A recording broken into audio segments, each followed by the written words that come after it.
Bismillahirrahmanirrahim. Assalamu alaikum everyone. Welcome to my YouTube channel Physics Live. जैसा कि आप सब स्टूडेंट्स जानते हैं कि हम लोगों ने प्रिपरेशन शुरू की है SLO की, तो हम एक सीरीज आपके लिए लेकर आ रहे हैं जिसके अंदर हम लोग आपसे डेली बेसिस पर कुछ टेस्ट कंडक्ट करवाया करेंगे। जैसे कि आपकी स्क्रीन पर शो हो रहा होगा कि टेस्ट 1 है ये आज आपका, क्योंकि हम लोग चैप्टर नंबर 3 पढ़ रहे हैं जिसका नाम डायनामिक्स है। तो उस चैप्टर से रेलिवेंट आज हम लोग कुछ MCQs आप लोगों के लिए यहाँ पर डिस्प्ले किए हैं।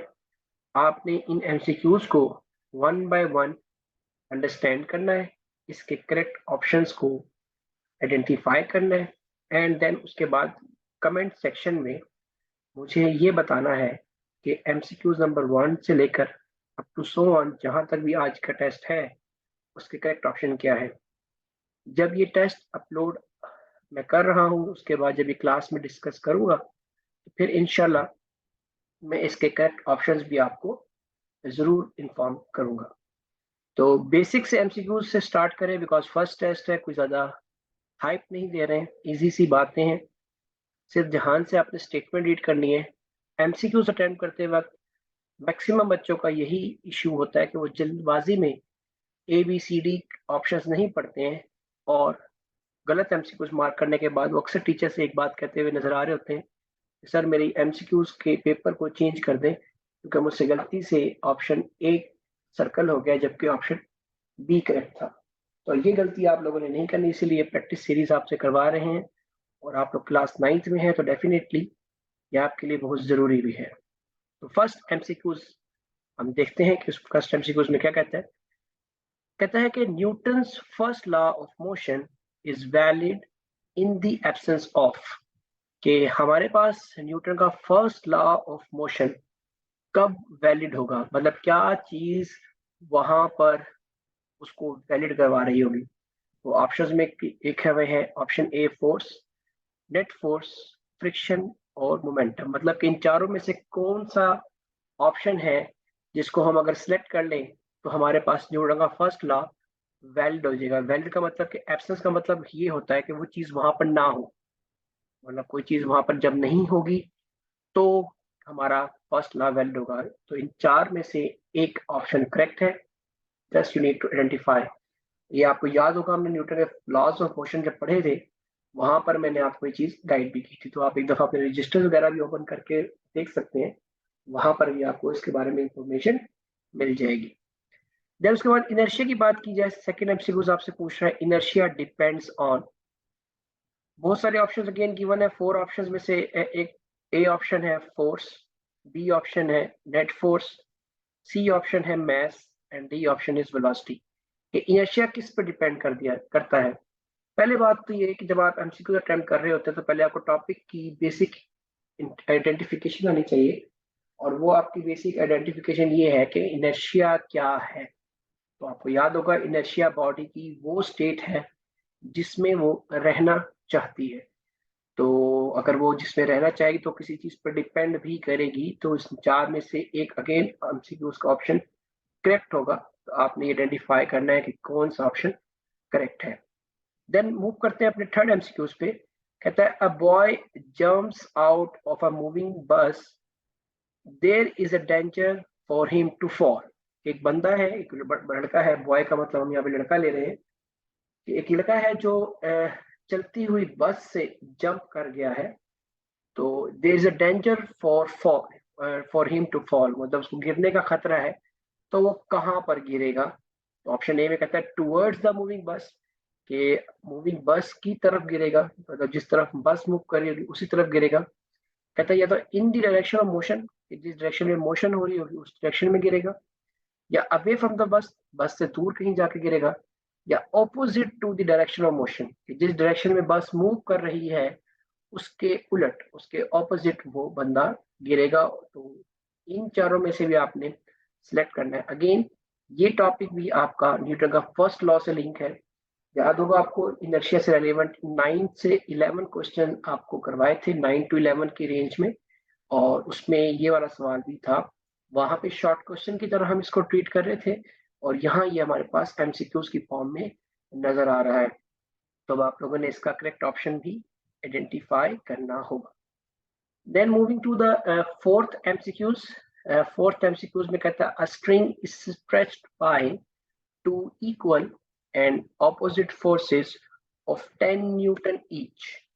Tension in the string is, कह रहा है एक स्ट्रिंग है जिसको हम उर्दू जुबान में रस्सी कह सकते हैं, या कोई मजबूत सा धागा है जिसको दो एंड से फोर्स लगाई जा रही है, और जो दोनों एंड से फोर्स लगाई जा रही है, आपको पता है एक रस्सी के दो एंड्स हो सकते हैं, तो दोनों एंड्स पे जो लगने वाली फोर्स है वो आपको बता रहा है कितनी है, 10 न्यूटन है।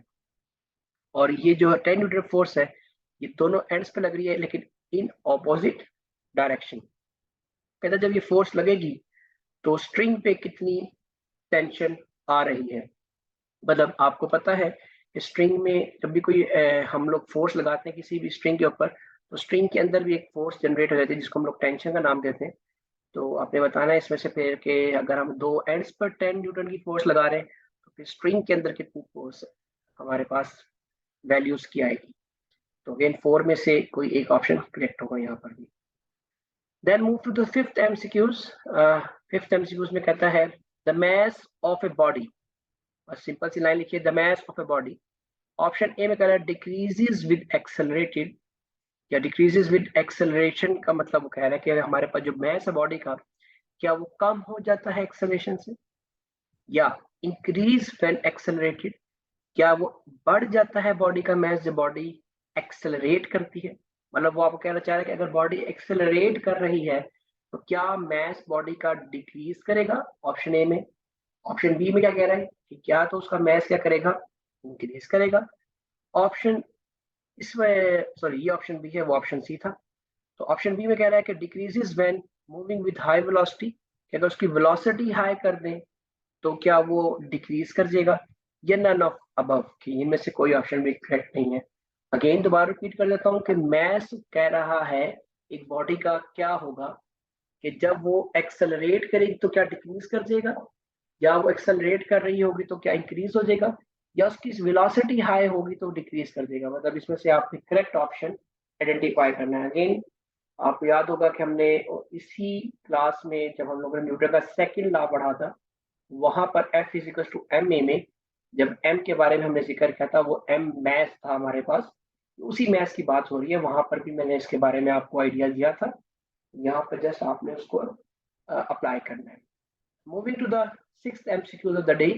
सिक्स्थ एमसीक्यूज में कह रहा है कि two bodies of masses m1 m2 attached to the ends of an inextensible string passes over a frictionless pulley such that both move vertically।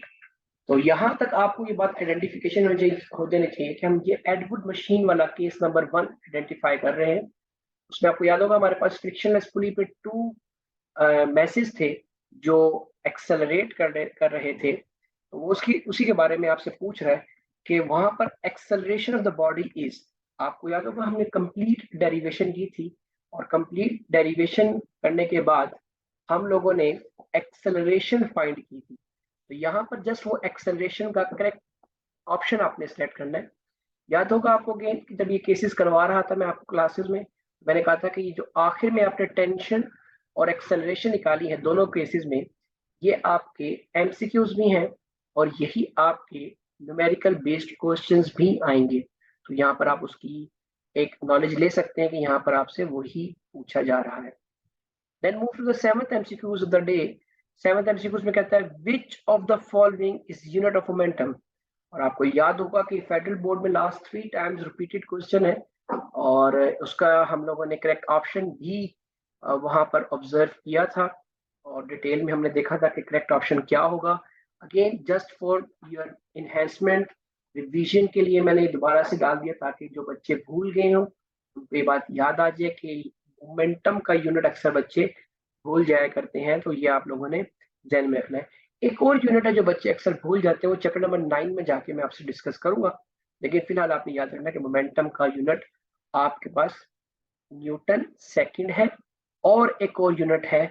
तो जो अच्छे स्टूडेंट्स हैं वो कमेंट सेक्शन में मुझे बताएंगे कि 7th एमसीक्यूज का एक ऑप्शन तो सी है जो कि मैंने आपको भी बता भी दिया है। अनफॉर्चुनेटली। लेकिन आपने मुझे बताना है कि अगर सी ऑप्शन ना हो तो फिर कौन सा ऑप्शन करेक्ट ऑप्शन कंसीडर किया जाएगा। Then moving to the second last MCQs, बस ये हमारे पास 2 एमसीक्यूज और रह गए हैं। इसमें से ये 8th एमसीक्यूज है जो कि बहुत फेमस एमसीक्यूज है। अक्सर बच्चों को ये 8th एमसीक्यूज पे पूछा जा रहा होता है कि जब हॉर्स पुल करेगा कार्ट को, कार्ट का मतलब होता है रेडी वगैरह। सर आप लोगों ने देखा होगा, अगर आप विलेज वगैरह साइड से बिलोंग करते हैं तो वहाँ पे अक्सर हॉर्सेस के बैक साइड पर उनके साथ एक रेडी बांध दी जाती है जिसमें वो अपना सामान लेकर आते हैं, इंटरसिटी मूव करते हैं वो। तो वो ये कह रहा है कि अगर हमारे पास एक हॉर्स के साथ क्या बांध दिया जाए, कार्ट बांध दिया जाए, तो एक्शन इज ऑन दी। कह रहा है अगर एक्शन फिर किस पे हो रहा है, ऑप्शन ए कार्ट पर, मतलब जो घोड़े के साथ बंधा हुआ कार्ट है क्या उस पर आप एक्शन अप्लाई कर रहे हैं, या आप अर्थ पे एक्शन कर रहे हैं, या फिर आप हॉर्स पे एक्शन अप्लाई कर रहे हैं, मतलब जो घोड़े के साथ कार्ट बंधा हुआ है तो एक्शन फिर घोड़े पे हो रहा है, या फिर अर्थ एंड कार्ट मतलब घोड़े पे रेडी पे भी हो रहा है और जमीन पर भी हो रहा है। तो आपने इसमें से करेक्ट ऑप्शन सिलेक्ट करना है। थोड़ा सा ट्रिकी जरूर है, अक्सर बच्चे कंफ्यूज रहते हैं, लेकिन it's very simple. We will discuss in the class, then you will able to understand it more. Okay, then moving to the last MCQs of the day. आपका टेस्ट वाइंड अप होने वाला है। हरियर, which of the following material lowers friction when pushed between metal plates? कह रहा है अगर metal plates को एक दूसरे के ऊपर पुश किया जाए तो उनके दरमियान में ऐसा कौन सा मटेरियल है जो फ्रिक्शन की वैल्यू को लो कर देगा, मतलब फ्रिक्शन को रिड्यूस कर देगा। तो ऑप्शन ए में वाटर गिवन है, ये वाटर डाल दिया जाए। ऑप्शन बी एयर है, ऑप्शन सी ऑयल है, and option D fine marble pieces, sorry fine marble powder. तो ऑप्शन ए, आपने इन चारों में से एक ऑप्शन को सिलेक्ट करके कमेंट सेक्शन में बताना है। तो आज ये आपका टेस्ट यहीं तक है। Take very much care of yourself, do it quickly. अल्लाह हाफिज।